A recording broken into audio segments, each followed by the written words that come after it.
Isip suporta sa Food Sustainability Program sa kagamhanan sa lalawigan sa Sugbo nga Sugbusog. Mihatag ang Department of Agriculture Region 7 og mga binhi sa lain-laing mga utanon ngadto sa Kapitolyo.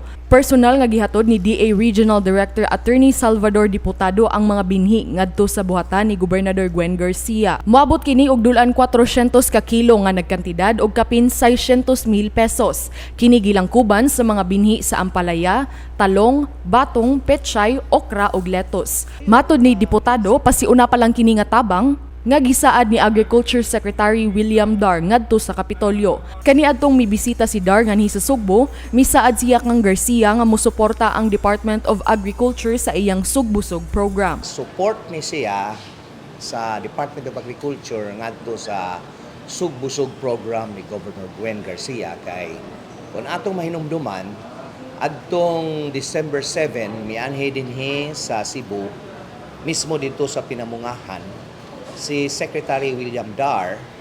Unya nakita niya dito sa screen ang mga programa sa Sugbo. Apil ang mensahe ni Governor Gwen mao to nga mi-commit gyud si Secretary William Dar nga mo full support gyud ang Department of Agriculture sa Sugbusog program ni Governor Gwen Garcia. So karon is not the only bunch of seeds nga among ihatag. Initial pa lang na karon, so moabot na sa itong among allotment nga procured nga seeds, mudugang na sa bighatag ni Governor Gwen. Ang maong mga binhi iapod-apod usab ngadto sa mga kabaranggayan sa probinsya karong umaabot nga Pebrero. Og dili lang kini kay mohatag gihapon ang DA og mga hayop nga buluhion sama sa baboy og klase sa manok nga Bisaya nga mukaon og dahon.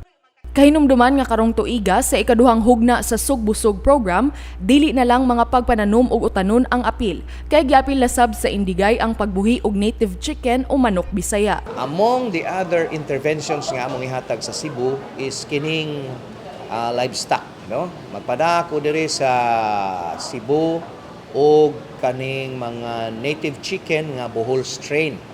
Kanang native chicken nga Bohol strain mao ni siya klase sa manok nga Bisaya nga mukaon og bunlayon, no?